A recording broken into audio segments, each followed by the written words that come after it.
민기야, 왜 그래? 그렇게 속상해하면 안 돼요. 몇 년이 지났는데 아직도 그 일을 받아들이지 못하냐? 어떻게? 일은 일어날 수 있는 거잖아요. 이제 인생을 살아가야 할 때입니다. 그렇지 않으면 너 자신을 지치게 하고 나한테도 삶을 주지 않을 거야. 난 네 엄마야. 그리고 내 마음은 얼마나 아픈지 상상조차 할 수 없을 정도로 아프다. 네가 불쌍하지 않다면 적어도 나한테는 미안해 해라. 고개 들어 날 봐. 임은경은 두 손으로 머리를 감싸고 식탁에 앉아 조용히 울고 있는 아들을 바라보며 통곡했다. 오늘이 무슨 날인지 알면서도 아들을 가만히 내버려 둘 수 없었던 것입니다. 신민기 씨의 기일만 되면 아내는 통곡하며 절망에 빠지지 말라고 애원하곤 했습니다. 이런 일이 너무 습관화되어 신민기는 오랫동안 그 여자에게 전혀 관심을 기울이지 않았습니다. 그는 어머니가 자신의 감정을 공유하면서도 자신이 너무 슬퍼하고 있다고 생각한다는 것을 알고 있었습니다. 그리고 어머니의 말은 부분적으로 맞았다. 나춘화가 세상을 떠난 지 꽤 오랜 세월이 흘렀기 때문이었다. 하지만 신민기는 그녀를 너무 사랑했기에 그렇게 마음속에서 그녀를 지울 수가 없었다. 아무리 많은 사람들이 새 출발해서 새 삶을 시작하라고 권유해도 그는 그렇게 할 힘을 내지 못했습니다. 그는 천성적으로 한 여자에게만 충실하고 헌신할 수 있는 외사랑꾼이었기 때문입니다. 그리고 신민기 주변 사람들은 그것을 깨닫지 못한 듯 때때로 같은 말을 했다. 적어도 당신은 자신을 위해서가 아니라 나를 위해서라고. 임은경은 자신만 아이 셋을 등에 업고 살아야 한다는 사실에 대해 아들에게 화를 낼 기회가 있을 때마다 같은 말을 하곤 했다. 나춘화가 죽은 후 아들을 돕겠다고 자원했지만 그녀가 할 수 있는 일이 또 무엇이었을까? 다른 어머니라면 다르게 행동했을까요? 당연히 아니겠죠. 어떻게 불쌍한 자식에게 그런 짐을 지우고 떠날 수 있겠습니까? 아이들은 시간, 관심, 보살핌이 필요합니다. 그리고 아버지의 영혼이 슬픔으로 가득 차면 주변에 어떤 종류의 보살핌이 있을 수 있습니까? 신민기는 나춘화와의 결혼이 완벽하다고 생각했고 그녀가 떠난 뒤 어떻게 살아야 할지 상상조차 할 수 없었다. 이 얼마나 사소한 죽음인가. 그는 머리를 움켜쥐고 생각했다. 믿을 수가 없다. 내 아내가, 그녀는 이렇게 죽을 수 없었습니다. 그녀는 항상 완벽한 운전사였어요. 믿을 수가 없어요. 우리 나춘화가 운전대를 못 잡았다는 게 믿어지지 않아요. 무슨 실수였을 거예요. 감식을 하면 모든 게 다 밝혀질 거라고 생각해요. 불가능하니까. 불가능해요. 나춘화는 정말 운전을 잘했고 겨우 18살에 운전대를 잡은 남편도 그녀의 비할 바가 아니었다. 그리고 그녀와 관련된 사고는 솔직히 말해서 어리석고 우스꽝스러워 보였습니다. 하지만 신민기 씨가 제기한 사고의 원인이 자연재해가 아니라 초자연적인 일이 일어났다는 가설도 타당해 보이지 않았다. 신민기야, 아들아, 제발 진정해라. 며칠 동안 방에서 나오지 않고 창가에 앉아 통곡하며 우는 아들을 더 이상 지켜볼 수 없었던 어머니가 아들을 설득했습니다. 결국에는 스스로를 다독여야 한다. 넌 남자야. 아버지죠. 당신은 책임이 있어요. 이렇게 행동하면 안 돼요. 너무 심하다. 하지만 신민기는 자신을 통제할 수 없었다. 갑자기 아내가 살해당했다고 생각했다. 하지만 누구에 의해, 왜? 누구에게도 해를 끼친 적이 없고 항상 양심에 따라 살며 자신의 말을 지키고 의무를 엄격하게 이행한 평범한 사업가인 가장 평범한 여자를 누가 원했을까요? 어떤 적이 있습니까? 아들의 추리를 말도 안 되는 것으로 인식한 임은경에게 물었습니다. 무슨 수사? 무슨 말씀이세요? 이미 며칠 만에 다 해결된 일입니다. 사고였어요. 나춘화가 차를 통제하지 못한 거죠. 안타깝게도 그럴 수도 있죠. 누구도 그런 일에서 자유로울 수 없죠. 이제 어떻게 할까요? 나춘화 씨를 다시 데려올 순 없어요. 일터로 돌아가야지 애들 셋이 혼자서 다시 일어설 수는 없잖아요. 그리고 나춘화가 이런 꼴을 보면 뭐라고 할까? 울고불고 머리만 찢는 비겁한 놈. 정신 차려, 장례식이 다가오고 있어. 현경자 씨는 아직 젊어요. 하지만 손준호와 국승현은 이해한다. 그러면 안 돼요. 두 아들에게 어떤 모범을 보이시나요? 신민기 씨에게 존경할 사람이 있었다면 바로 사랑하는 아이들이었습니다. 그의 삶을 뒤덮은 어둠 속에서 유일하게 볼 수 있는 빛이 바로 아이들이었죠. 그와 나춘화가 얼마나 서로를 사랑했는지, 그리고 그들의 자녀들은 그 한없이 순수하고 밝은 사랑의 결실이었다. 그리고 살아갈 가치가 있다면 오직 그들을 위한 것이었습니다. 다른 누구를 위해 살 수도 없었고 살아야 할 이유도 없었습니다. 두 사람은 아주 어린 나이에 결혼했습니다. 신민기와 나춘화는 그 어떤 고난과 어려움도 이겨낼 수 있다고 확신했습니다. 중요한 것은 함께하는 것이니까요. 그녀는 말했다. 나머지는 그다지 중요하지 않다고. 우리는 가난하고 임대한 지붕이더라도 머리 위로 지붕을 찾을 수 있지만 처음에는 충분하고 무엇이 무엇인지 볼 것입니다. 모든 것이 잘 될 것이라고 확신합니다. 조금만 노력하면 돼요. 신민기 씨 부부는 친척들의 지원과 도움 없이도 혼자서 모든 것을 해낼 수 있을 거라고 확신했습니다. 아무도 거처를 거절하지 않았고 오히려 임은경은 결혼 후 아이들이 함께 살자고 주장하기도 했지만 나춘화 신민기 부부는 별도의 아파트를 구하기로 했다. 그게 더 낫다. 청년은 그런 생각을 만류하는 엄마에게 단호하게 말했다. 가족은 따로 독립적으로 살아야 한다고.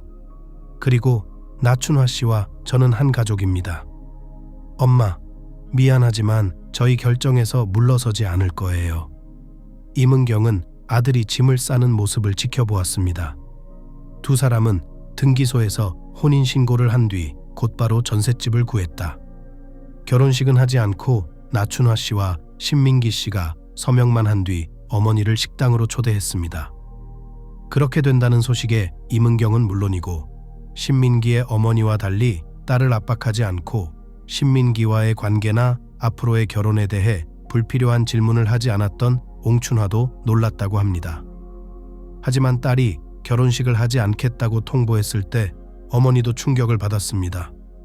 딸아, 뭐 하는 거야? 딸은 흥분한 목소리로 물었다. 왜 갑자기 그런 결정을 내리셨어요?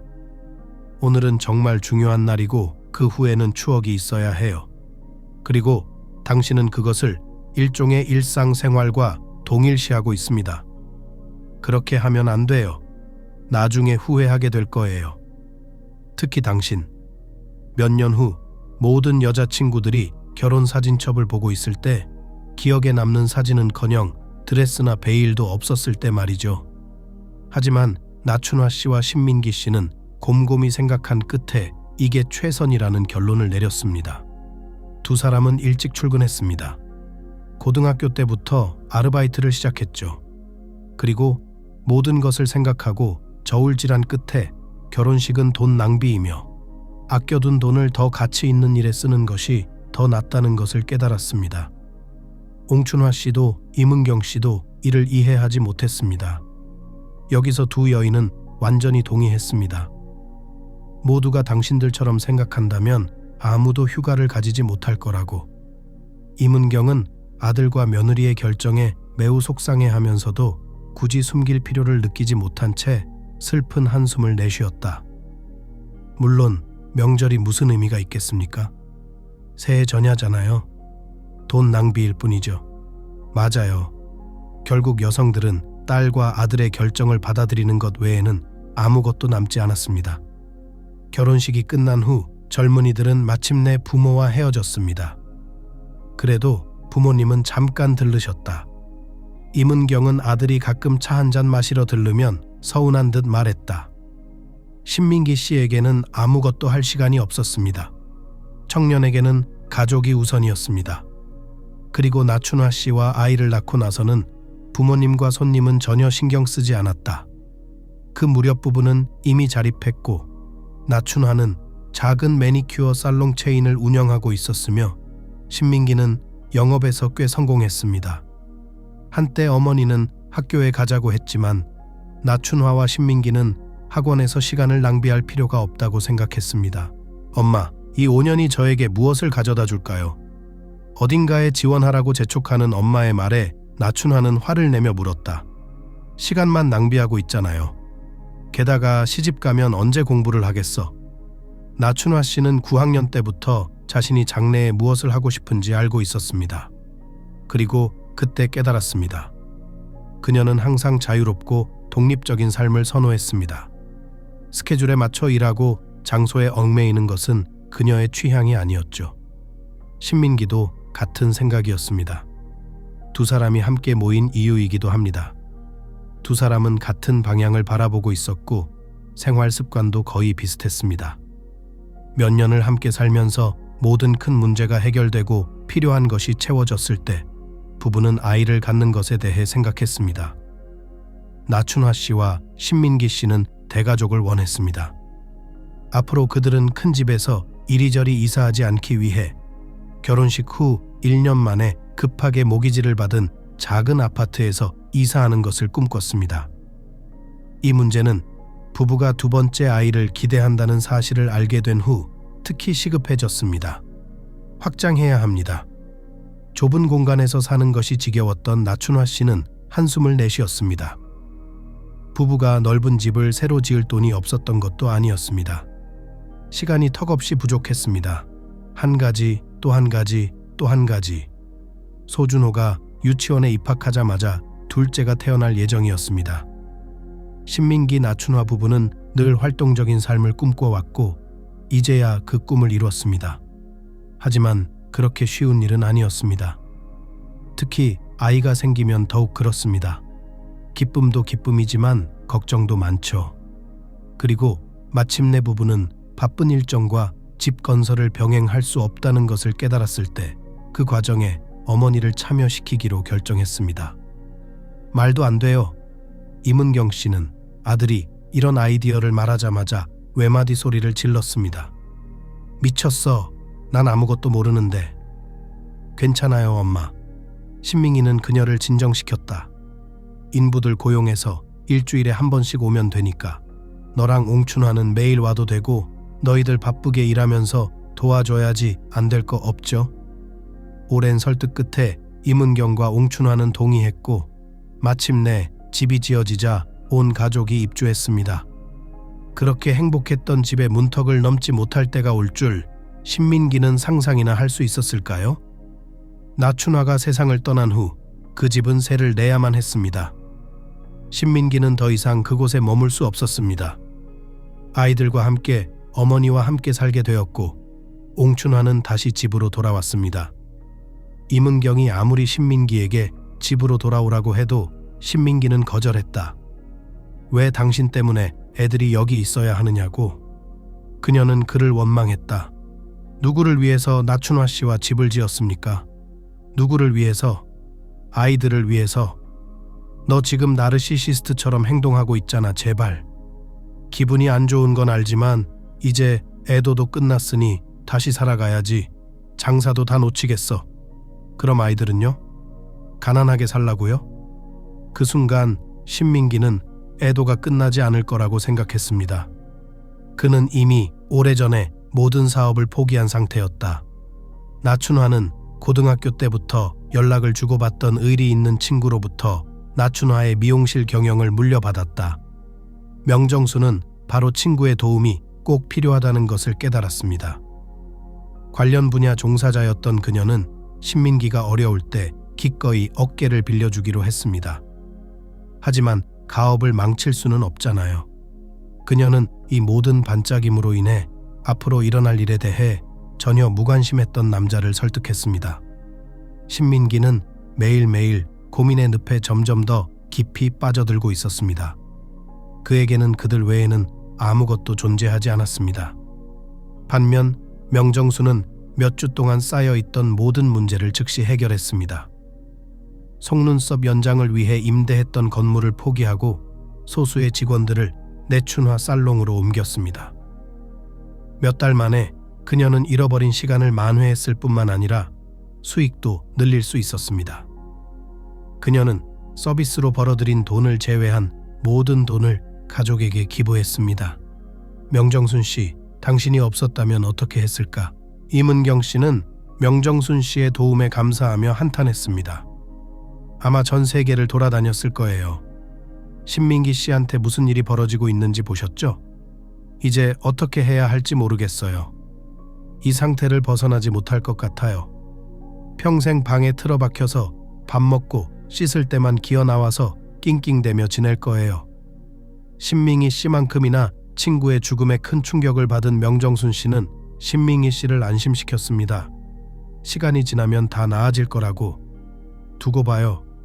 명정순은 나춘화와는 정반대의 성격이었다. 두 사람의 우정을 옆에서 지켜본 사람들은 두 사람의 공통점을 전혀 이해하지 못했다. 명정순은 친구와 달리 가정을 꾸릴 생각이 전혀 없었습니다. 고등학교 때부터 결혼을 하지 않을 거라는 걸 알고 있었죠. 그리고 그녀는 처음부터 남자들에게 좋은 시간만 기대해도 된다고 말할 정도로 자신의 신념이 확고했습니다. 어느 회사에서나 불을 밝히는 사람, 언제나 목표를 달성하는 절대적인 리더. 명정순은 성격이나 삶에서 그 어떤 것도 바꾸지 않으려는 그런 사람이었습니다. 나춘화와 명정순은 아름다움에 대한 열정을 바탕으로 공통의 언어를 찾았습니다. 두 사람 모두 고용주에게 의존하지 않고 자신이 좋아하는 일을 하고 싶었습니다.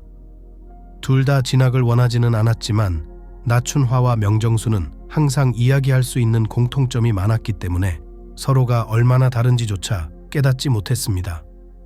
나춘화에게 가정이 생기면서 대화 횟수는 줄었지만 서로의 안부를 묻고 주기적으로 전화를 걸어 안부를 묻고 이런저런 이야기를 나누는 것을 잊지 않았다고 합니다. 나춘화는 어머니나 시어머니보다 명정순과 더 자주 대화할 시간을 찾았다.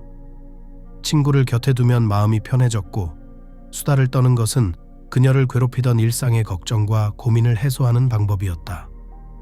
명정순은 나춘화가 가족 외에는 유일하게 대화할 수 있는 사람이었습니다. 신민희 씨에게는 친한 친구가 없었습니다. 그래서 아내를 묻었을 때 기꺼이 도와주겠다고 나선 명정순 씨 외에는 의지할 사람이 없었다. 임은경과 옹춘화는 사업에 대해 아무것도 몰랐습니다. 집을 짓는 동안 인부들을 관리 감독하다가는 고인이 된 나춘화 씨와 문제가 생길 게 뻔했다. 그래서 명정순의 어깨에 기댈 수 있는 사람이 필요했다. 하지만 고인이 된 아내의 친구와의 친분이 임은경이 자신에게 관계를 강요할 줄은 상상도 하지 못했다. 신민기는 여자가 점점 더 명정순에게 관심을 가져야 한다는 암시를 하고 있다는 사실을 거의 깨닫지 못했다. 그는 그것을 배신이라고 생각했고 어머니의 헛된 시도에 진심으로 당황했다. 신민기의 인내심이 바닥나고 더 이상 임은경의 은근한 독설을 들을 수 없게 되자 그는 어쩔 수 없이 자신의 생각을 솔직하게 털어놓을 수밖에 없었다. 엄마, 죽은 아내의 절친한 친구를 침대에 눕히는 게 정말 좋은 생각이라고 생각해요? 신민기는 어머니의 눈을 지그시 바라보며 물었다. 난 그렇게 생각하지 않는다. 그리고 나춘화한테 강요하지 마세요. 나 나춘화 사랑해. 앞으로도 나춘화만 사랑할 거야. 다른 사람하고는 가정을 꾸리지 않을 거예요. 그리고 명정순은 다른 관심사가 있어요. 나랑 명정순 그만 도발해. 그리고 명정순이 오면 귀에 대고 말도 안 되는 소리 하지 마. 우린 그냥 친구예요. 도와주는 건 고마운데 그게 다야. 우리 사이엔 아무 일도 일어나지 않는다는 걸 알아주면 안 될까요? 그리고 더 이상 당신이 이리저리 뒤섞이고 뛰어다니는 걸 보고 싶지 않아요. 그만해. 그만해. 물론 시간이 지나면서 신민기는 우울증에서 벗어났다. 그는 남은 여생을 이렇게 혼자서 앞날에 대한 전망도 없이 방구석에 틀어박혀 보낼 수 없었습니다. 그리고 명정순을 대하는 그의 태도도 많이 바뀌었다. 더 이상 그녀를 친구로만 생각하지 않았습니다. 힘들고 어려웠던 몇 년 동안 그녀는 온전한 가족 구성원이 되었습니다. 엄마를 많이 그리워하던 아이들도 명정순 고모에게 애착을 갖게 되었습니다. 할머니와 그 옆에 있는 젊은 여성은 전혀 다른 존재입니다. 신민기는 명정순이 자신과 잘 어울릴 거라는 어머니의 말을 진지하게 받아들이는 순간이 왔습니다. 남자는 친구로서가 아니라 여자로서 전혀 다른 눈빛으로 명정순을 바라보고 있다는 사실조차 깨닫지 못했다. 명정순은 점점 더 가족에 대해 생각하고 있었다. 손준호, 국승현, 현경자와 함께 보내는 시간 동안 그녀는 자신의 가치관을 재정비했습니다. 이전에는 일에만 관심이 있었다면 명정순 씨는 이제 성공과 많은 수입이 행복의 전부가 아니라는 것을 깨달았습니다. 가족도 필요합니다. 공기와 같지는 않지만 그래도. 그리고 좋은 오랜 친구보다 남편과 아버지가 되기에 더 좋은 사람이 있을까요? 명정순은 신민기를 미친 듯이 사랑하지도 않았고 열렬히 사랑하지도 않았다. 명정순은 신민기를 언제나 타협과 공통점을 찾을 수 있는 믿음직하고 성실한 파트너로 여겼습니다. 그는 차분하고 합리적인 사람이어서 신민기가 이성을 잃을 수 없는 그런 사람이었다. 아내의 죽음 이후 그는 크게 변했습니다. 먼 과거에는 삶을 즐기고 모든 일에서 장점을 찾던 그의 능력은 영원히 사라졌습니다. 그리고 신민기는 마침내 성숙해졌고 인생에는 긍정적 인순간뿐만 아니라 고통, 상실, 실망도 있다는 것을 깨달았습니다. 그리고 그의 개인적인 낭비는 그 무엇으로도 보상할 수 없었습니다. 하지만 어떻게든 앞으로 나아갈 필요가 있었습니다. 신민기는 자신의 운명을 명정순과 묻기로 어렵지만 굳게 결심했습니다. 그녀는 자신의 인생의 방향을 결정짓는 가장 중요하고 결정적인 요소인 자식의 계모로서 남자가 바라는 모든 자질을 갖추고 있었다. 신민기는 명정순이 어머니의 죽음 이후 박탈당한 여성적 따뜻함을 아이들에게 줄 수 있고 능동적이고 목적의식 있는 삶을 가르칠 수 있을 것이라고 확신했다. 임은경은 아들이 명정순에게 프러포즈할 거라는 소식을 듣고 무척 기뻐했습니다. 민기야, 정말 잘됐다. 여자는 열렬히 외쳤다. 내가 오래전에 이로치카를 잘 보라고 했잖아. 계속 거절하고 거절했던 건 당신이었죠. 하지만 당신이 정신을 차려서 매우 기쁩니다. 결혼식 후에 큰 집으로 이사하면 아이들이 마침내 자유롭고 넓게 살 수 있기를 바랍니다. 그건 말도 안 되는 소리였어요. 신민기에게 돌이킬 수 없이 헤어진 나춘화와 함께 행복했던 그 집에서 사는 것은 상상도 할 수 없는 일이었다. 남자는 넓은 아파트를 따로 사는 게 낫겠다고 생각했다. 돈도 충분했다. 그리고 신민기는 몇 년 동안 월세를 내던 세입자를 내쫓고 싶지 않았습니다. 그들은 결혼을 축하할 계획이 없었다. 불필요한 비용 때문이 아니었습니다. 명정순 씨와 신민기 씨는 그런 행사를 치르기에는 나이가 너무 많다고 생각했기 때문이었습니다. 엄마, 우리 18살이면 전 세계인을 위한 잔치를 벌일 나이가 아니에요. 어머니가 잔치에 대해 이야기하자 신민기가 말했다. 이게 왜 다 필요해요? 그냥 조용히 예식을 치르고 아늑한 식당에 앉아서 식사를 하면 그걸로 충분해. 명정순 씨도 초대할 사람이 없으니 잔치를 하고 싶지 않았습니다. 딸이 자립해 꿈에 그리던 바닷가 근처 집을 장만할 수 있게 된 이후 오랫동안 외국에서 살아온 어머니였기 때문입니다. 임은경과 함께라면 아늑한 가족 모임에서 작은 명절을 보낼 수 있을 것 같았습니다. 그리고 옹춘화는 다가오는 신민기와 명정순의 결혼식에 대해 전반적으로 엇갈린 태도를 보였다. 신민기도 다 큰 어른이니 조만간 자기만의 사생활이 있을 테니 완전히 반대하는 것은 아니었다. 그는 몇 년 동안 나춘화를 애도해왔고 그녀의 친구와 결혼함으로써 죽은 아내의 기억을 조금이라도 더럽히지 않을 수 있었다. 그리고 아이들도 여자의 손길이 필요했다. 임은경 혼자서는 아이들을 평생 키울 수 없었기 때문이다. 해가 갈수록 임은경은 나이를 먹었고 또래의 모든 사람들이 그러하듯 점점 더 피곤해졌습니다. 새 아이를 키우기에는 아직 젊지 않은 나이입니다. 그녀에게는 너무 큰 부담입니다. 그래서 신민기 씨가 여전히 삶을 살아갈 힘을 찾을 수 있었다는 사실은 분명 잘된 일이었습니다. 아이들은 이미 그녀를 잘 알고 있었고 그녀에게 익숙해져 있었습니다. 따라서 가족 간의 갈등도 발생하지 않았습니다. 아이들은 명정순 고모가 곧 자신들과 함께 살게 될 것이라는 소식을 듣고 기뻐했습니다. 형제들보다 나이가 어리고 아직 잘 이해하지 못했던 형경자 씨도 아버지의 결정에 긍정적이었습니다. 적어도 아들과 딸의 변덕은 없었다. 덕분에 신민기 명정순 부부는 화목한 가정을 꾸릴 수 있는 좋은 기회를 얻게 되었습니다. 아마도 결혼식 전날 운명이 신민기에게 놀라움을 주지 않았다면 아내가 죽은 후와 마찬가지로 남자의 삶을 이전과 이후로 나누지 않았다면 그랬을 것입니다. 처음에 그는 나춘화를 보았을 때 처음에는 그런 일이 가능하다는 사실조차 믿지 않았습니다. 신민기는 자신이 극복하지 못한 정신적 트라우마로 인해 편집증에 걸린 환각 증상이라고 생각했다. 하지만 명정순이 상상이 아니라는 것을 확인하자 신민기는 불안해졌습니다. 그 여자가 그녀라는 걸 믿을 수 없었기 때문이다. 그녀일 리가 없었다. 장례식이 있던 날 묘지에서 그녀와 직접 작별 인사를 나눴던 그였으니까요.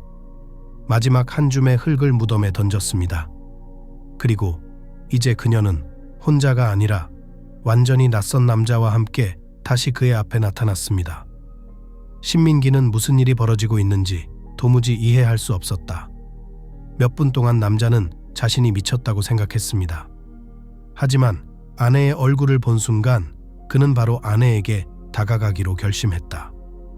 자신을 완전히 통제하지 못한 신민기와 달리 자신의 행동이 최소한 이상하게 보일 것이라는 것을 알고 있던 명정순이 그를 막았다. 기껏해야 여자의 동행이 정중하게 자리를 비켜달라고 요청하거나 최악의 경우 경호원에게 신민기를 식당 밖으로 내쫓을 수도 있었다. 왜 나는 이 모든 것을 조용히 앉아서 지켜봐야 하는 걸까? 남자는 분개했다. 나도 진실을 알 권리가 있다고 생각하지 않나? 저녁은 망쳤다. 신민기와 명정순은 가족의 큰 날을 함께 축하할 날을 고대하고 있었다. 그들은 오랜 시간 동안 장소를 고르며 고민한 끝에 시내에서 가장 좋은 곳으로 결정했습니다. 고급스러운 전망과 놀라운 요리를 제공하는 고급 레스토랑. 오늘 저녁은 긍정적이고 건설적인 감정으로 기억되어야 했지만 대신 미래의 배우자는 분노와 고통만을 경험했습니다. 신민기는 아내에 대한 기억 때문에, 명정순은 나춘화에 대한 감정이 식지 않고 오히려 더 강해졌음을 분명히 보여준 그의 행동 때문에 신민기는 제자리를 찾지 못했다. 그는 좌우로 흔들렸다. 그는 떠나고 싶었고 동시에 도망칠 준비가 되어 있었다. 그러다 옆 테이블에 앉은 여자와 남자에게 가서 자신의 생각을 말하고 싶었습니다. 특히 여자에 대해서요. 신민기는 식당 창문 너머로 행복한 커플을 보자마자 뭔가 잘못되었다고 의심했습니다. 충격과 분노와 원망이 뒤섞였습니다. 머리로는 나춘화가 살아있을 리 없다는 것을 알았지만 마음속으로는 도저히 받아들일 수 없었습니다. 그래서 그는 그녀가 옆 테이블에 앉아 있다는 말도, 아내가 바람을 피우고 부유한 애인의 품으로 뛰어들기 위해 죽음을 속였다는 말도 아무 설명 없이 믿을 준비가 되어 있었다. 모든 것이 말도 안 되는 일처럼 보였다. 명정순은 신민기의 정신을 차리게 하기 위해 최선을 다했고 도저히 있을 수 없는 일이라고 남자를 설득했다. 하지만 신민기는 살아있을 리가 없다는 것을 알고 있었다. 명정순이 물었다. 이건 말도 안 된다고, 말도 안 된다고. 그리고 지금 당신이 보고 있는 것, 우리가 보고 있는 것은 분명 큰 의문을 제기하지만 당신은 분명히 엉뚱한 곳을 보고 있는 거라고. 하지만 신민기는 좌절할 수 없었습니다. 그는 명정순을 설득했고 죽은 아내와 똑같이 생긴 의문의 낯선 남자를 따라가자고 했습니다. 그리고 그 여성은 동의했습니다. 그녀는 미래의 남편을 정신 차리게 할 수 있는 다른 기회가 없다고 생각했습니다. 이 부부는 적어도 당분간은 식당을 떠나지 않을 것이 분명했습니다. 옆 테이블에 앉은 남자는 열정적으로 동반자에게 무언가를 말하고 있었고 그녀는 그의 말을 흥미롭게 들으며 모든 단어의 주의를 기울였습니다. 두 사람은 식당에서 2시간 정도 시간을 보내고 늦은 밤이 되어서야 식당이 문을 닫으려는 순간에야 집으로 돌아갔습니다. 명정수는 신민기가 낯선 사람에게 시선을 빼앗기지 않도록 주의를 돌리기 위해 최선을 다하고 있었다. 여기까지 왔으면 그냥 앉아서 술이나 한잔하는 게 어때요? 여자가 말했다. 왜 그렇게 흥분해? 우리는 이미 그들을 따라가기로 동의했으니 어쨌든 그들이 누구인지 어디에서 왔는지 알아낼 것입니다. 그동안 진정하고 조금이라도 긴장을 푸세요. 명정수는 신민기를 향한 불타는 정열이 없었지만 여느 여자들처럼 그가 나춘화 때문에 그렇게 흥분하는 것이 불편했다. 그녀는 그가 새로운 관계를 추구하기로 결심했다면 남자의 아픔은 이미 오래전에 가라앉았을 거라고 확신했다. 하지만 알고 보니 그렇지 않았다. 그렇지 않았습니다. 신민기는 여전히 아내를 매우 사랑했습니다. 그 자신도 아내의 복제품을 보고 나서야 이 사실을 깨달았습니다. 식당 테이블에 자신과 명정순 씨 부부만 남게 되자 그는 매우 어색한 기분이 들었습니다. 나가자. 그가 제안했다. 차에서 기다리자고. 같이 나가서 따라가면 의심받을 테니까. 저들을 지키고 있는 저들 보이지? 눈이 있는 놈들입니다. 이놈들은 눈치 못 채겠지만 분명 우릴 발견할 텐데 그건 원치 않아요. 명정수는 신민기의 논리가 통하는 것을 보고 기뻐했다. 그럼 완전히 손해보는 건 아니지. 그녀는 혼자 생각했다. 오늘 식당에서 만난 여자가 어떤 여자인지, 그 여자가 누구인지, 어디서 왔는지 알아내기 시작하면서 그 남자의 광기는 정말 사라졌다.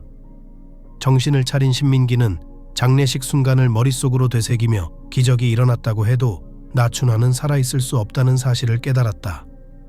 하지만 그녀는 관에서 기어 나오지 않았다. 그는 비꼬듯 혼자 생각했다. 그러나 그는 곧바로 자신의 불경스러움에 대해 스스로를 꾸짖었다. 분명히 식당에서 온 낯선 사람은 낯선 사람이었습니다. 하지만 그녀는 누구였을까요? 똑같은 외부인이란 있을 수 없다고 신민기는 확신했다. 불가능했다. 그는 그런 우연을 믿지 않았고 앞으로도 그런 우연을 믿지 않을 것이다. 그러니 그와 명정수는 모든 것을 철저하게 알아내야 했다. 처음 신민기는 옹춘화에게 모든 것을 털어놓고 명정순의 의문에 대한 명쾌한 답을 얻을 생각을 했다. 하지만 명정순이 그를 말렸다. 그녀도 신민기처럼 딸이 둘이나 있는 여자라면 이 모든 일에 100% 관여하고 있다는 사실을 깨달았기 때문입니다. 두 아이를 가슴에 품고 있다는 사실을 모를 리가 없었을 것이다. 하지만 그렇다고 해도 옹춘화는 아무 말도 하지 않을 것 같았다. 옆 테이블에 앉은 여성은 자신의 생모가 누구인지도 모를 가능성이 높습니다. 그렇다면 옹춘화가 그 여자의 친모일까요? 그렇지 않다면 어떻게 닮게 된 걸까요? 신민기도 명정순도 답을 모르는 질문이 너무 많았습니다. 그래서 여자는 논리적으로 두 사람이 직접 문의하는 것이 최선이라고 생각했습니다. 먼저 모든 것을 알아보고 사건의 전모를 파악한 후에야 옹춘화와 대화할 수 있을 것이라고 생각했다. 하지만 그 대화가 입증되고 증거에 의해 뒷받침되어야만 합니다. 쓸데없는 수단은 아무 소용이 없습니다. 감시를 통해 명정순 신민기는 도시 반대편에 위치한 크고 호화로운 저택으로 향했습니다. 집은 너무 호화로워서 곧 배우자가 될 두 사람은 숨을 죽일 수밖에 없었습니다. 거대한 높은 울타리 뒤에 숨겨져 있었기 때문에 집의 대부분은 볼 수 없었습니다. 그러나 그들이 본 것만으로도 그 집이 엄청나게 높은 소득을 가진 남자의 집이라는 결론을 내리기에 충분했습니다. 이미 수년간 사업을 해온 명정순과 신민기도 그런 돈을 꿈꿔본 적이 없었다. 이상하다.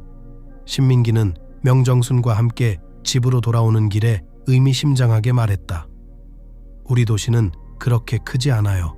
물론 사업가나 권력자들을 다 이름을 다 알 수는 없겠지만 그런 사람들은 분명히 회자되고 기사화될 것이고 심지어 그런 부잣집은 TV에 나올 수도 있을 것이다.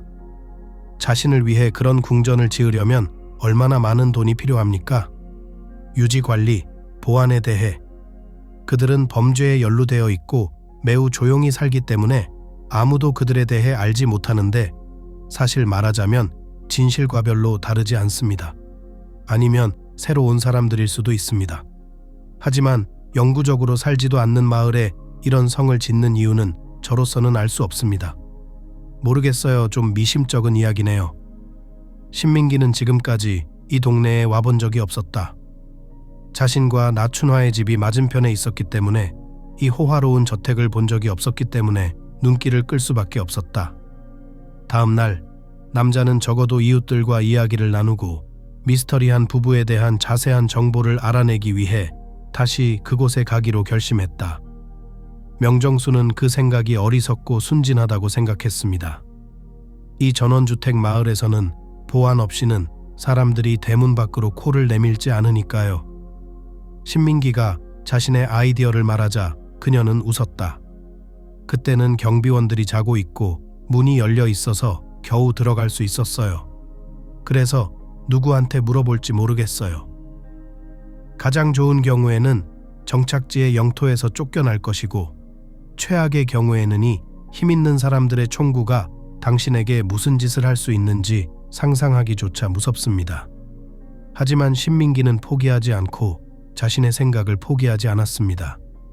사방에 눈과 귀가 있고 조금만 노력하면 의문의 이방인과 그녀의 동반자에 대해 말해줄 사람을 반드시 찾을 수 있을 거라 확신했고 그의 생각은 옳았다. 전원주택 마을 근처에는 평범한 주택들이 있었고 어머니들은 놀이터에서 아이들과 함께 산책하고 할머니들은 수다를 떨며 입구 근처에서 지루한 연금 수급자의 날을 단축했습니다. 다른 지역보다 단순한 아파트 건물에서 조금 더 떨어진 곳에 위치해 있었습니다. 그러나 지역 주민들은 고급 저택의 주민들에 대해 인간의 기본적인 호기심보다 훨씬 더 많이 알고 있었습니다. 그리고 그것은 전혀 놀라운 일이 아니었습니다. 당연히 그랬죠. 일반인보다 소득이 몇 배나 높은 사람들은 항상 다른 사람들에 대한 진정성 있고 예리한 관심을 불러일으키기 마련이죠. 그렇기 때문에 신민기는 눈에 띄지 않는 산책 한 번으로 그가 관심 있는 모든 것을 알아낼 수 있었습니다. 신비한 이방인은 부유한 동반자와 함께 불과 몇 달 전 아주 최근에 전원주택 마을로 이사했습니다. 그들 자신은 지역 식품 체인을 소유한 무스코비츠인입니다. 부부가 새 집에 살았던 짧은 시간 동안 그들은 이미 주목을 끌었습니다. 손사랑이라는 순결한 여성은 그녀의 스캔들로 유명했는데 모든 이해할 수 있는 이유로 부유한 사람들을 우회하여 단순한 필사자에게만 적용되는 스캔들로 유명했습니다. 그들이 도착하기 전에 그들은 이미 동네에 소동을 일으켰습니다. 자신의 병을 함께 나눌 수 있는 대망의 대화 상대로 신민기를 본 인사랑의 할머니는 한탄했다. 할머니는 그들이 우리를 재정착시키러 왔다고 말했습니다. 그들은 이 땅이 필요하고 열정이 아니라 땅이 필요하고 얼마나 부유한지 필요합니다. 할머니들은 우리 건물 전체의 월급을 다 가져가도 귀걸이 하나 살 돈도 부족할 정도로 보석을 차고 다니세요. 그리고 그녀는 명령적인 어조로 그들이 모든 것을 가지고 있고 모든 것이 지불되었으며 우리는 개미집에 아파트를 제공한 것에 대해 감사해야 한다고 말했습니다. 그리고 우리가 동의하지 않으면 길거리로 나앉게 될 거라고요. 물론 우리 집은 비참한 상태입니다. 하지만 우리가 뭘 할 수 있을까요? 우리는 정기적으로 수리 비용을 지불합니다. 하지만 누가 우리를 위해 해주나요? 누가 우리를 필요로 하나요? 그리고 그들은 우리를 작은 방으로 옮기겠다고 제안합니다. 제정신인 사람이 방 2개짜리 아파트를 작은 방 1개짜리 아파트로 바꾸겠어요? 자신뿐만 아니라 자녀를 위해서도 마찬가지입니다. 그럼 아이들을 어디에 두시겠습니까? 서로의 머리 위에만. 그리고 이 사람들은 신경 쓰지 않아요. 그들은 여기에 부자들을 위한 엔터테인먼트 단지를 짓고 싶어 해요. 그게 그들이 계획하는 전부예요. 우리 집이 방해가 돼요. 방해가 된다고요. 그리고 아들은 건방져요. 엄마, 슬퍼하지 마세요.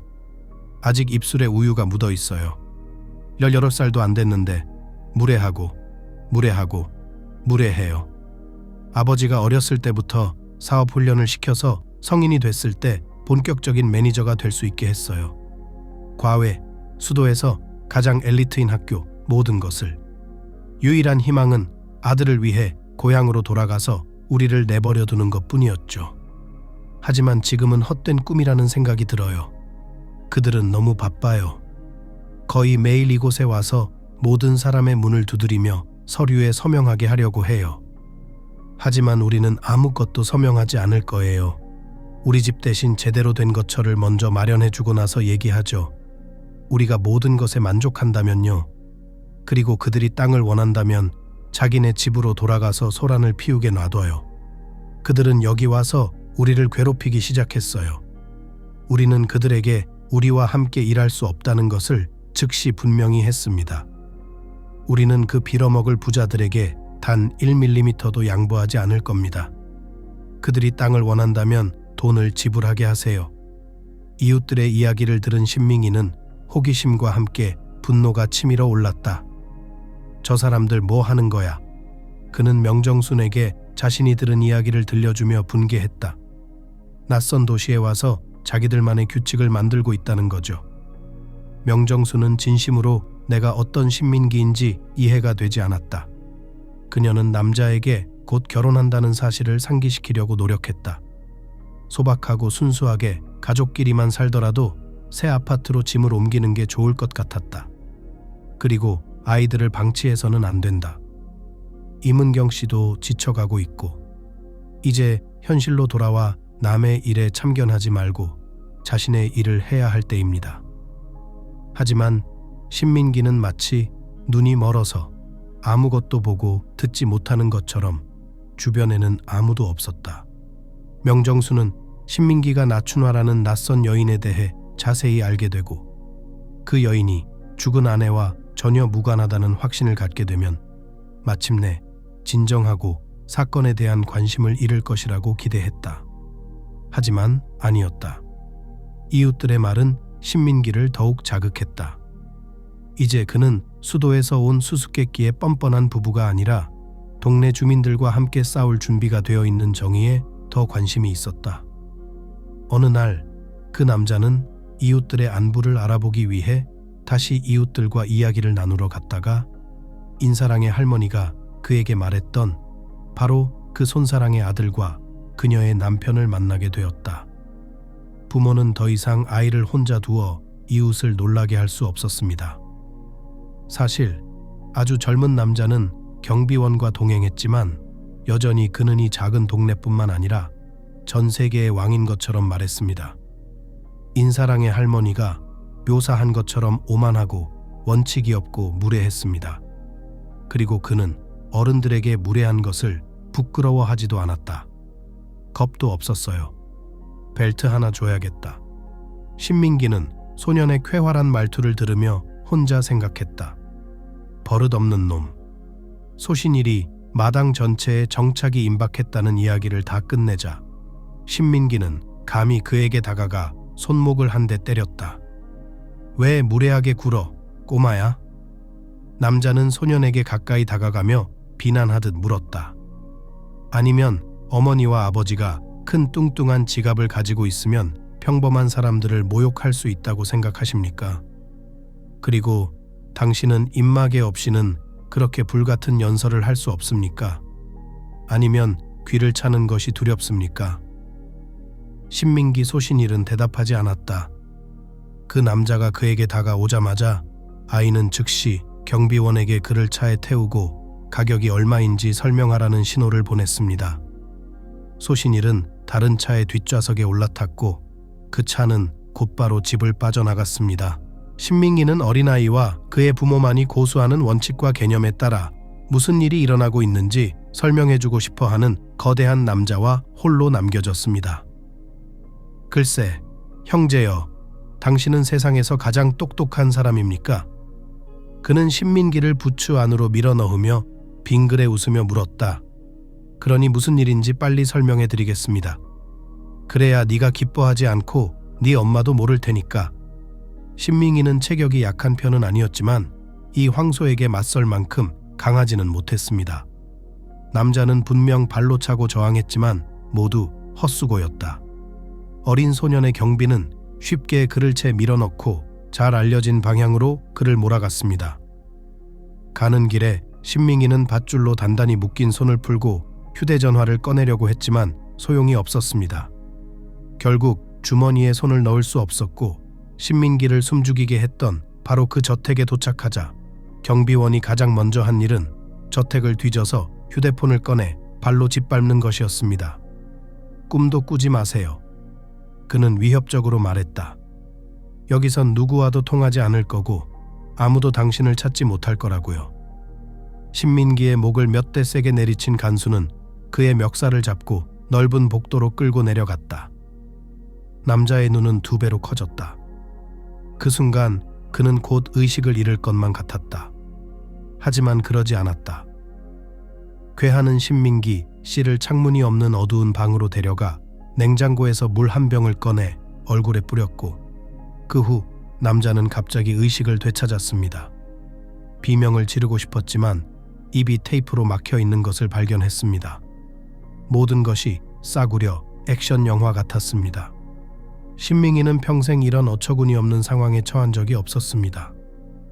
왜 자신이 납치되어 이 집으로 끌려왔는지, 그들이 원하는 것은 무엇인지, 누구의 의도가 무엇인지, 결국 어떻게 끝날지 알 수 없었습니다.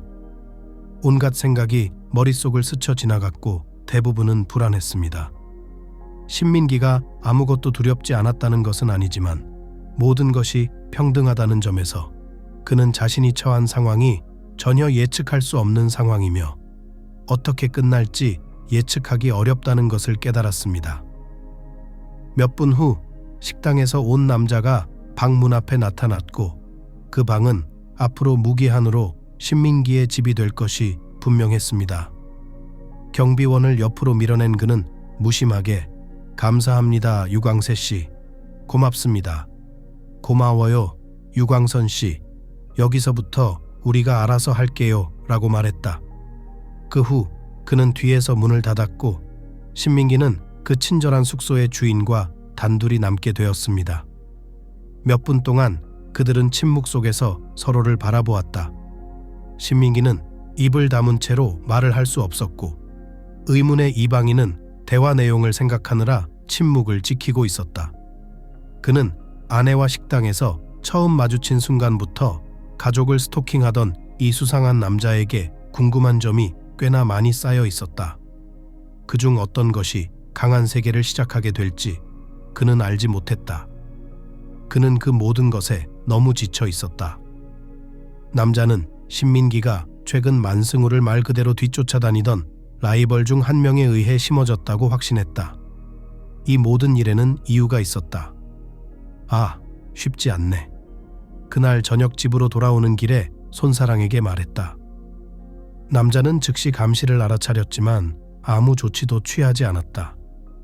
우선 식당에서 집까지 미행한 낯선 부부가 누구인지, 누가 그들을 보냈는지 알아내야 했습니다.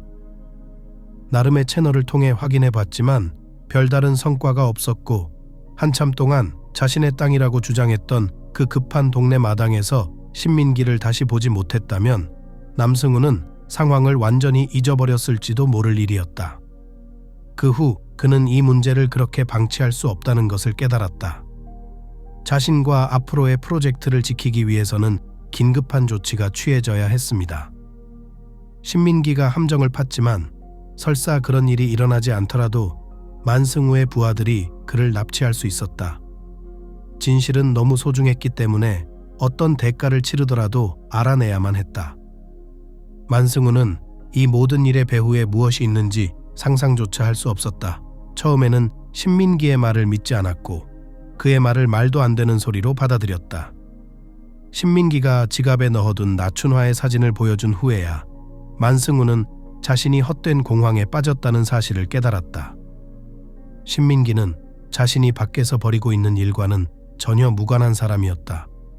그와 그의 사업에 대해 전혀 들어본 적이 없었기 때문이었다. 그는 신민기를 놓아줄 수밖에 없었지만 조건이 있었습니다.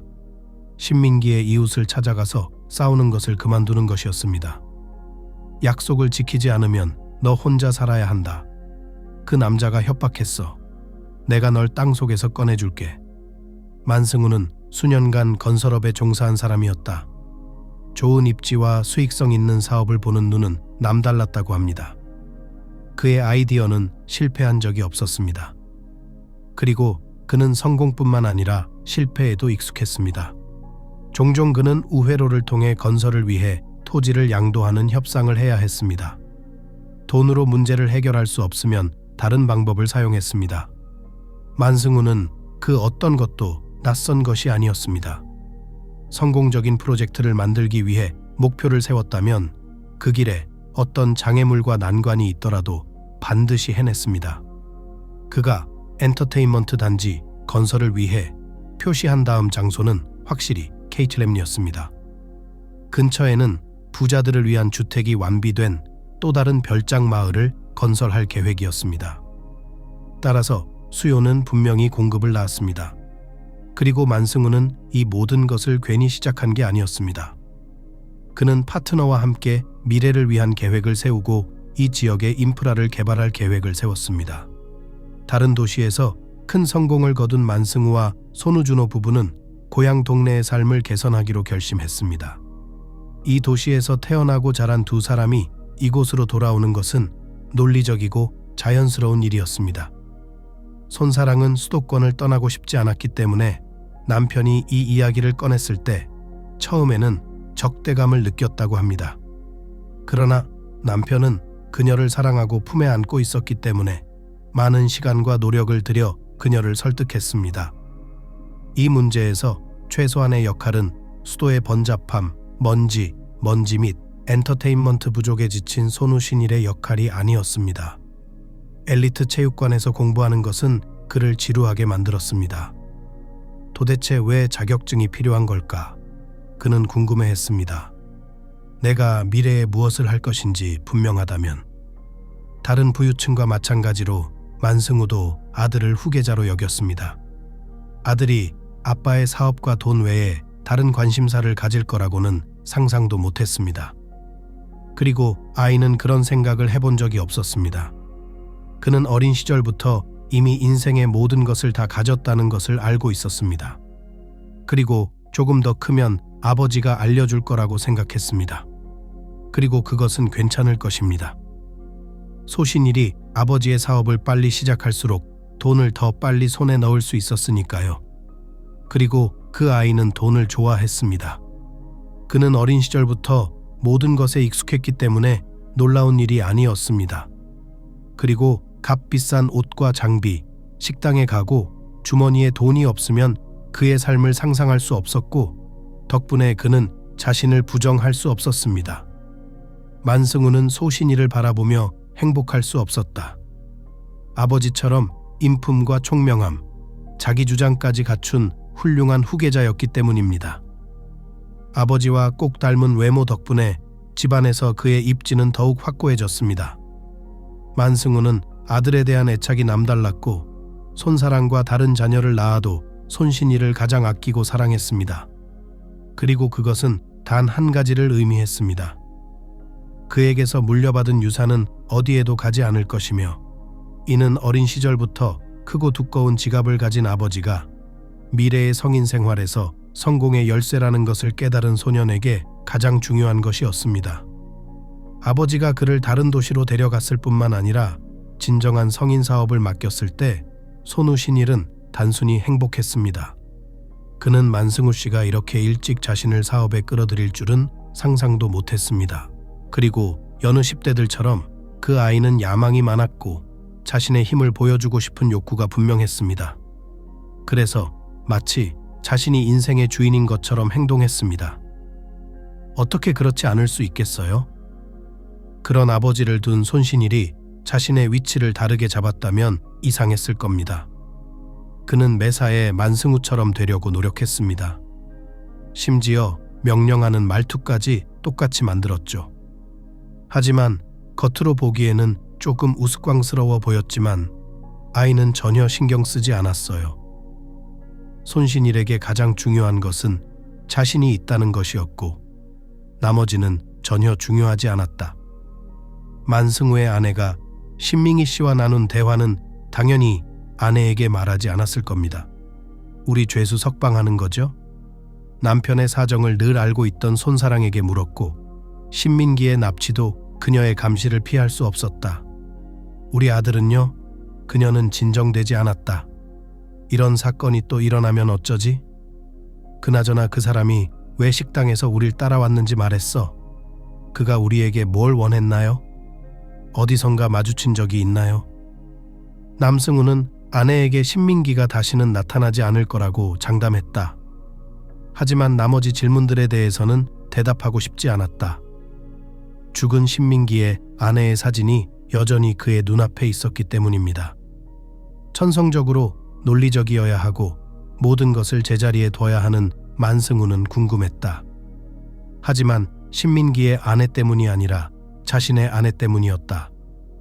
이때까지 손사랑은 그에게 아무런 의심이나 불안감을 주지 않았다. 아내로서 이상적인 조건을 갖춘 그녀였기에 만난 지 몇 달 만에 청혼을 받기도 했습니다.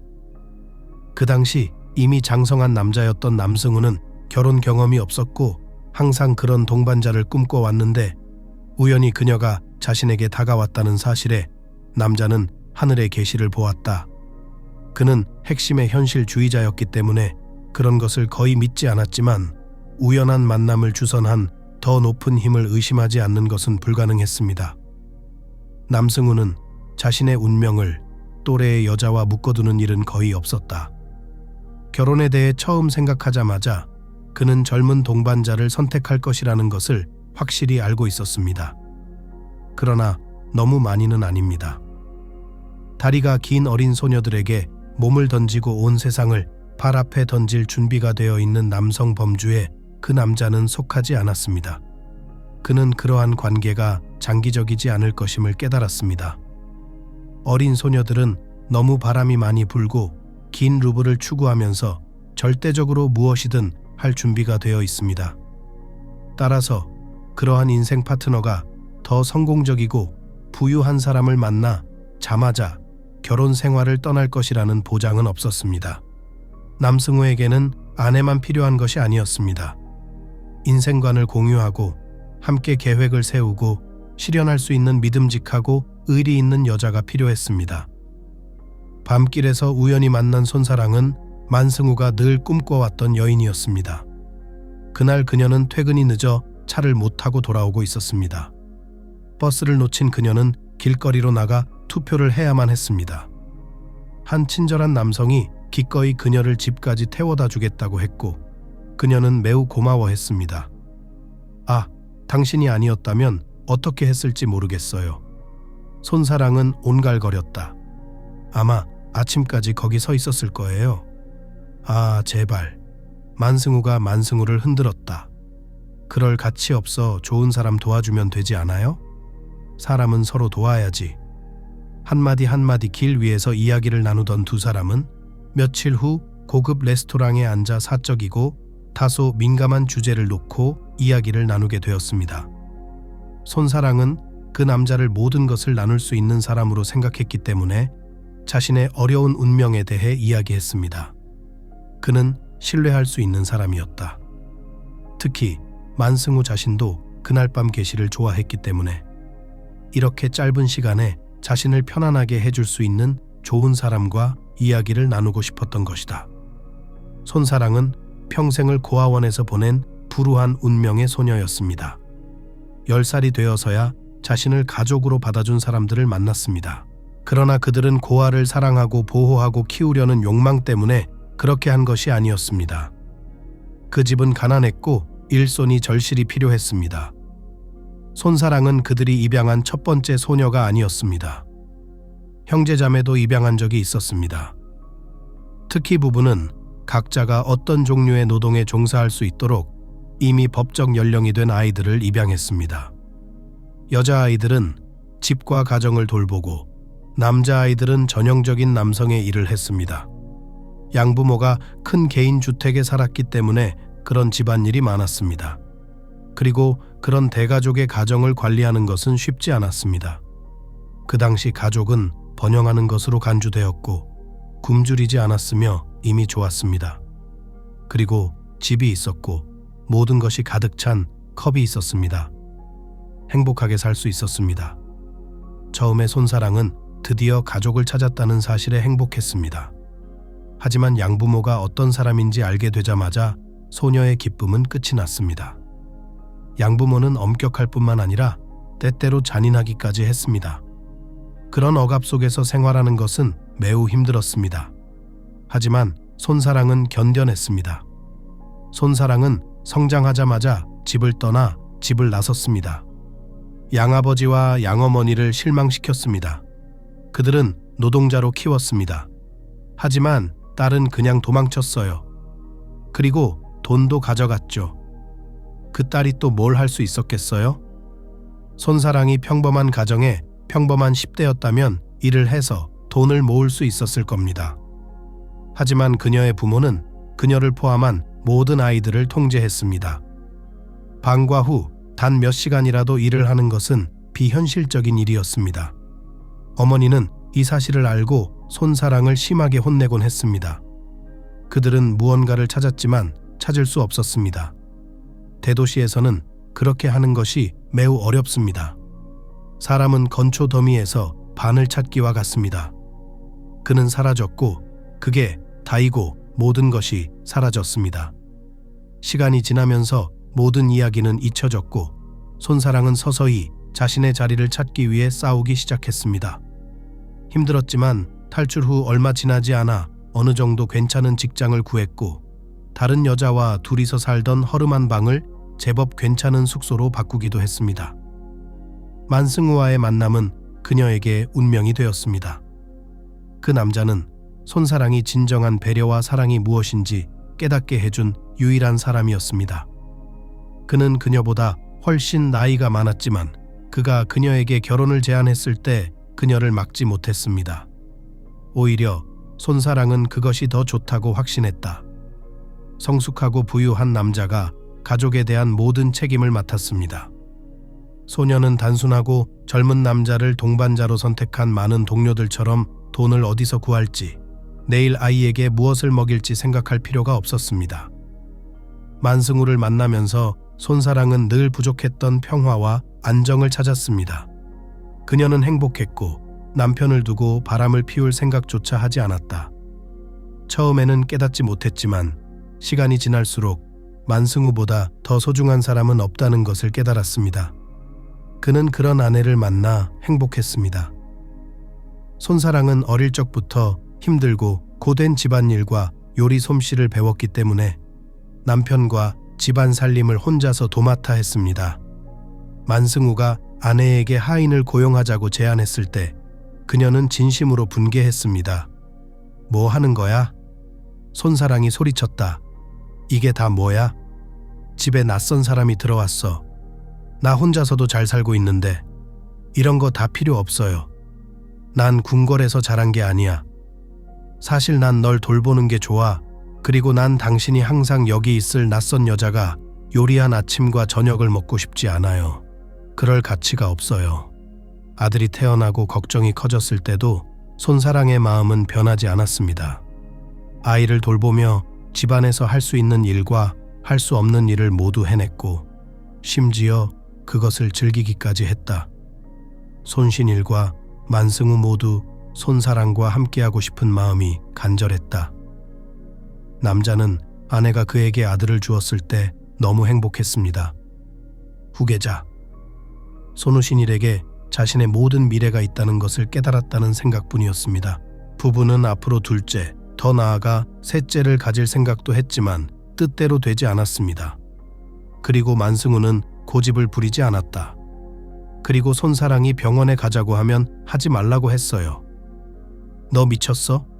약속을 다 잡았다는 손사랑의 말에 그는 물었다. 그들은 거기서 귀에 국수를 넣고 현대식 시술이라고 불리는 몇 가지 현대식 시술에 당신을 밀어 넣을 것이고 나는 끊임없이 잊어버리고 당신은 달려가서 치료를 받을 것입니다. 그 남자는 신화적인 미래의 아이들을 위해 아내가 건강을 해치는 것을 원하지 않았습니다. 우리는 이미 아들이 있고 그것으로 충분합니다.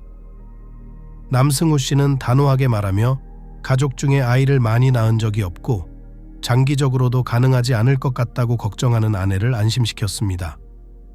남편과 이 문제에 대해 진솔한 대화를 나눈 후 손사랑은 마침내 마음을 진정시켰다. 손신일은 무럭무럭 자라 아버지를 기쁘게 했다. 그리고 만승우는 가능한 한 빨리 아들에게 더 많은 돈에 대한 책임감과 욕구를 심어주기 위해 노력했습니다.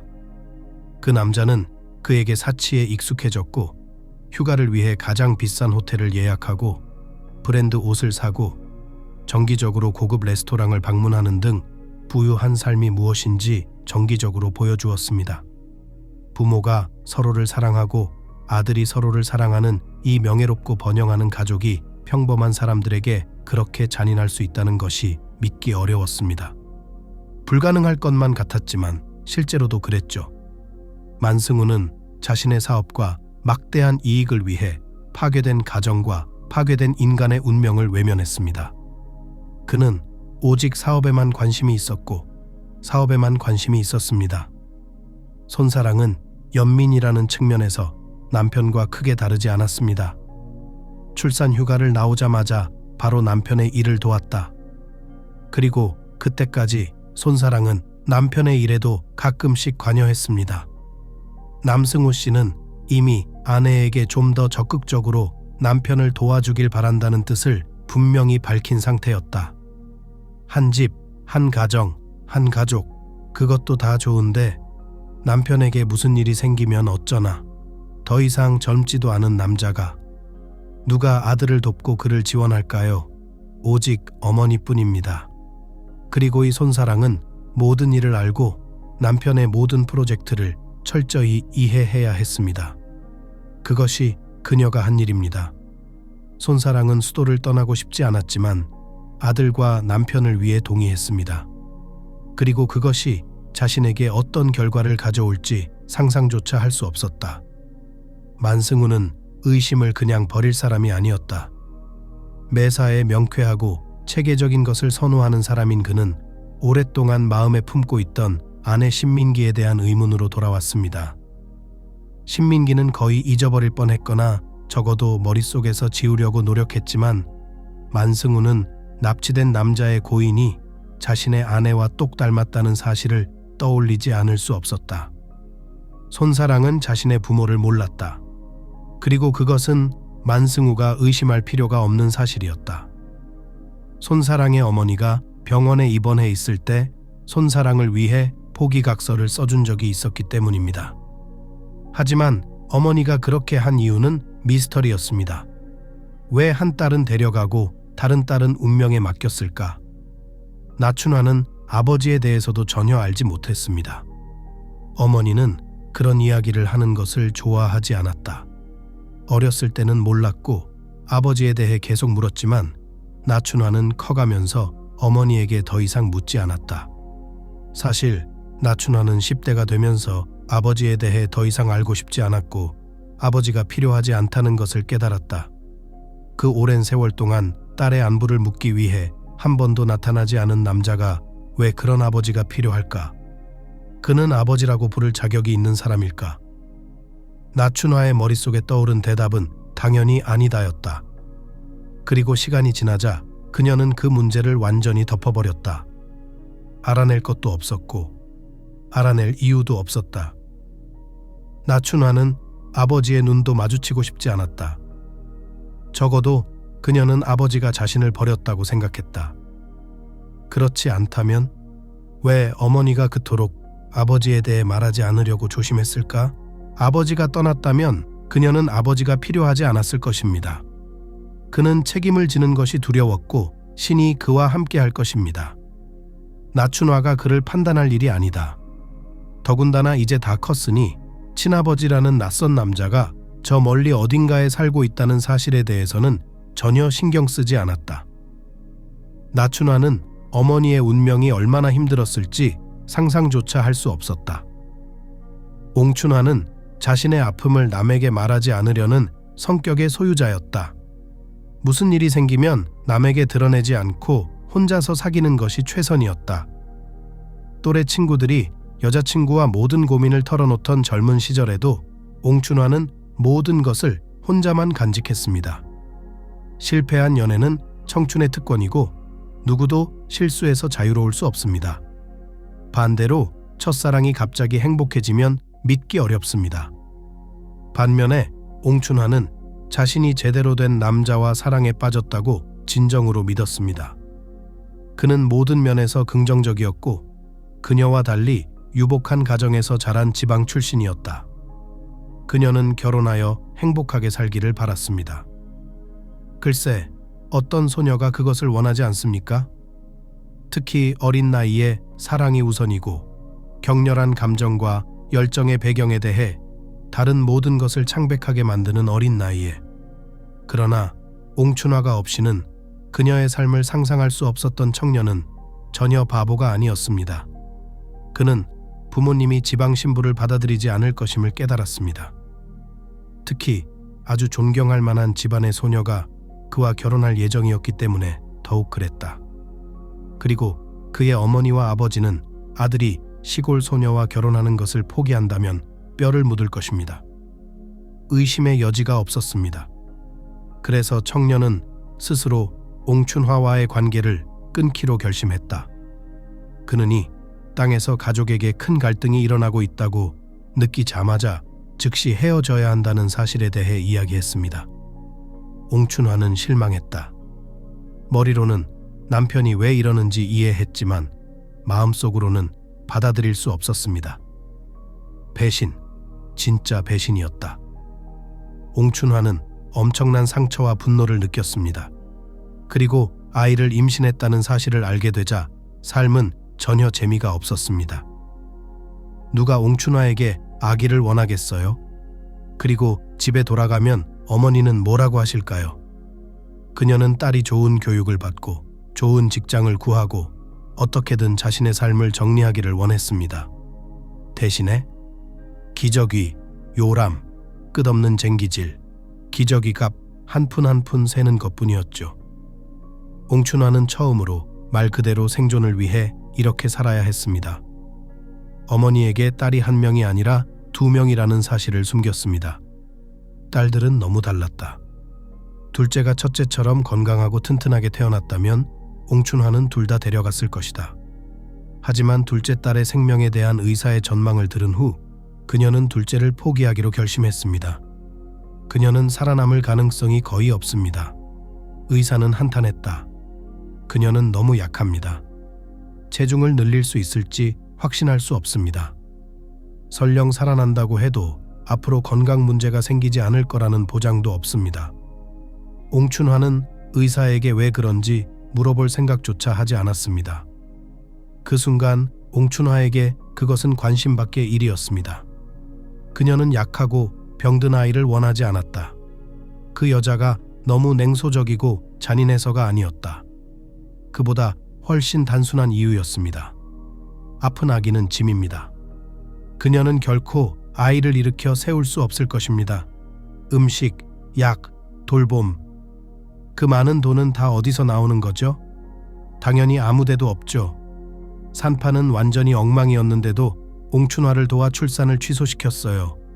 옹춘화도 그렇게 했어요. 불쌍한 여자가 안쓰러웠다. 차라리 고아원에서 전폭적인 지원을 받는 게 더 낫지 않을까 싶었다. 산파는 혼자 생각했다. 그녀를 먹일 수도 없는 무일푼의 엄마보다 아이를 부양하는 것은 고사하고요. 조산사는 자신의 흔적을 감추기 위해 수도에서 아는 의사와 연락을 취했고 그 의사는 기꺼이 소녀를 전문 병원에 입원시키기로 동의했습니다. 그래도 그 여자는 희망을 포기하지 않았습니다. 그녀는 베라를 격려하지 않고 모든 것을 있는 그대로 말했지만 조산사 자신은 아기에게 작지만 여전히 완전한 삶의 기회가 있다고 계속 믿었고 그녀가 옳았습니다. 큰 어려움과 몇 달 만에 어린 소녀는 거의 생명의 징후를 보이지 않는 약한 덩어리에서 본격적인 정상적인 아이로 변했습니다. 미래에 건강 문제가 없을 것이라는 보장은 여전히 없었지만 소녀가 살아남고 체중과 힘을 얻었다는 사실은 이미 큰 승리였습니다. 의사는 그녀를 고아원에 맡겼고 그곳에서 손사랑은 성인기의 대부분을 보냈습니다. 그녀는 자신의 출생에 대한 이야기를 전혀 몰랐고 사실 관심도 없었습니다. 손사랑은 부모가 왜 자신을 운명에 내버려 두었는지 신경 쓰지 않았습니다. 그럴 만한 이유가 있었을 것이다. 그녀는 때때로 그것에 대해 곰곰이 생각하면서 혼자서 추리했다. 하지만 무엇이 그들을 그렇게 절망적인 단계로 내몰았는지 손사랑은 알고 싶은 마음이 전혀 없었다.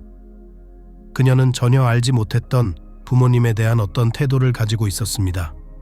손사랑은 정상적인 사람이라면 절대 그런 짓을 하지 않을 거라고 확신했고 그 동기가 무엇이든 상관없다고 생각했다.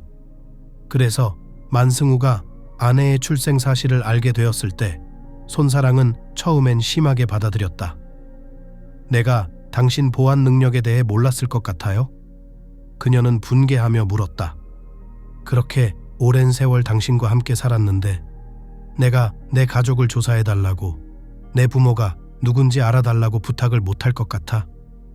그들에 대해 아무것도 알고 싶지 않아서 일부러 의식적으로 그러지 않았어요. 어쨌든 모든 사업을 끝내고 지역 주민들과 합의하고 공사가 시작되면 떠나자. 더 이상 여기에 머물고 싶지 않을 것입니다. 갑작스럽게 진실이 밝혀진 후 손사랑은 상반된 감정을 느꼈다. 한편으로는 엄마가 미웠고 엄마에 대해 아무것도 알고 싶지 않았다. 하지만 다른 한편으로는 이미 자신이 누구인지, 어디에 살고 있는지, 어떤 사람인지, 옹춘화가 하나뿐인 딸을 잃었다는 사실을 알게 되었습니다. 이 모든 것이 그녀를 불안하게 만들었고 남편은 어머니를 만나서 최소한 대화라도 나누자고 주장했습니다. 당신이 있다는 사실을 알게 되면 얼마나 기뻐하실지 상상해 보세요. 그는 추론했습니다. 당신도 엄마이고 아이를 묻어버리는 것보다 더 나쁜 일은 없다는 것을 깨달아야 합니다. 당신은 그런 생각조차 하기 싫을 겁니다. 그녀는 자신의 딸, 자신의 피를 묻었습니다. 그리고 또 다른 아이를 찾았죠. 그래, 아주 오래전에 그녀는 당신을 잘못했어. 그건 옳지 않아 일어나지 말았어야 할 일이었어. 하지만 그건 과거의 일이야. 지금은 현재야. 어쩌면 그녀는 자신이 한 일에 대해 미안해하고 있을지도 몰라요. 진심으로 후회하고 있겠지. 그녀가 할 수 있는 게 아무것도 없다는 것만 빼면요. 그런데 당신이 나타났어요. 얼마나 기적이 일어날지 상상할 수 있나요? 손사랑은 오랜 설득 끝에 옹춘화를 만나기로 결심했다. 만승우가 동행을 제안했지만 아내는 단호하게 거절했다. 아내와 나 사이의 사적인 대화라는 이유였다. 손사랑이 말했다. 우리 둘이서만 얘기하자. 알았어요.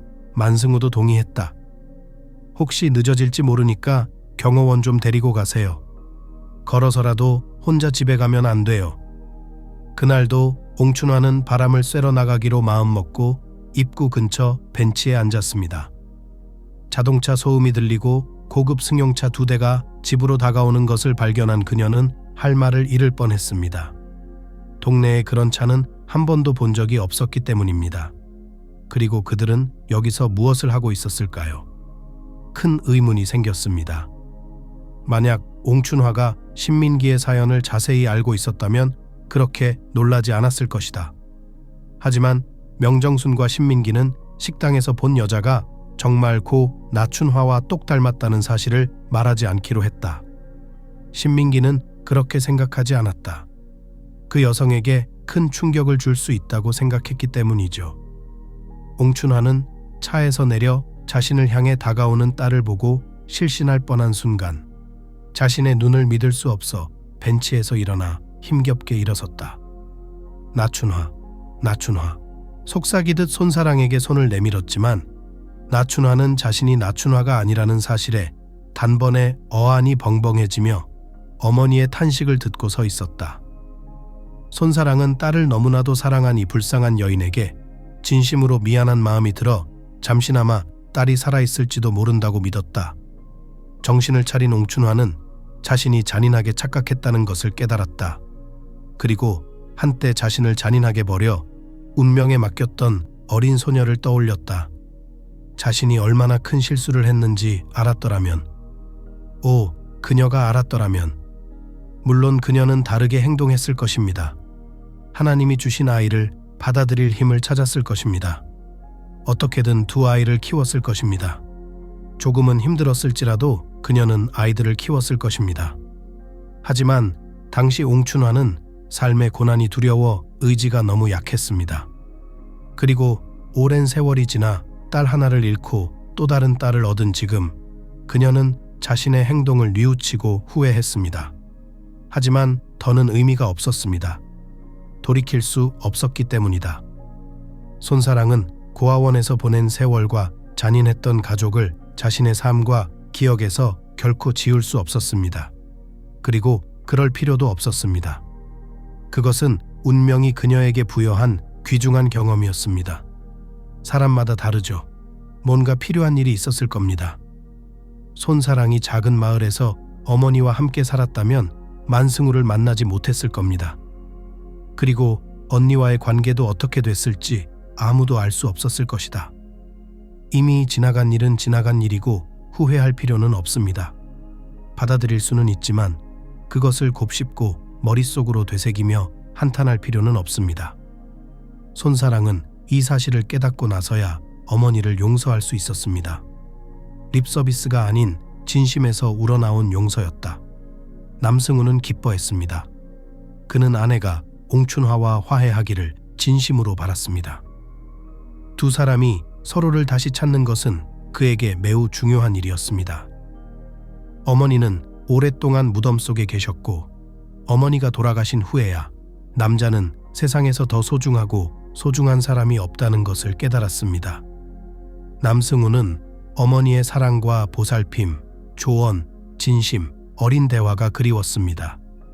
그래서 그는 손사랑이 엄마와 소통하는 것이 어떤 것인지 알고 느낄 수 있도록 최선을 다했습니다. 정말 중요한 일이죠. 하지만 안타깝게도 모든 사람이 이를 이해하고 깨닫는 것은 아닙니다. 그리고 그 남자는 아내가 깨닫고 운명이 그녀에게 이 만남을 주었다는 사실에 행복해했습니다. 무작위적이고 우스꽝스럽지만 그녀의 인생에서 가장 중요한 것 중 하나입니다. 이웃과의 분쟁이 모두 해결된 후 만승우 씨는 부부가 살 수 있는 멋진 새 보금자리를 마련해 주었습니다. 공사가 시작되었고 손사랑 씨 부부는 원래 계획했던 대로 이사를 갈 수 있었습니다. 하지만 그들은 마음을 바꿨습니다. 자신들뿐만 아니라 대가족을 위해 집을 지었기 때문에 도시를 떠나고 싶지 않았기 때문입니다. 만승우와 손사랑은 어쩔 수 없이 명정순과 신민기, 옹춘화, 이문경에게 함께 살자고 제안했다. 어떻게 세 사람이 살 궁궐을 마련할 수 있겠느냐고요. 그들은 추리했다.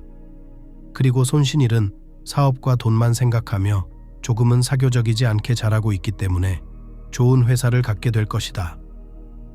신민기는 손사랑과 한 지붕 아래 살면서 그녀를 더 잘 알게 된 후에야 그녀가 외모만 나춘화와 같다는 것을 깨달았다. 성격 면에서는 완전히 달랐다.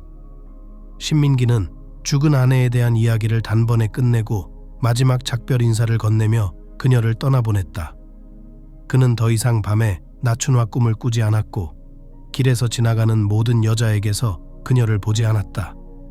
신민기는 명정순과 사랑에 빠졌고 그녀를 진심으로 사랑했으며 마침내 새롭고 충만한 삶을 시작할 수 있었고 이전과는 결코 같지 않을 것이지만 즐거운 감정과 행복으로 가득 차게 될 것이라고 약속했습니다.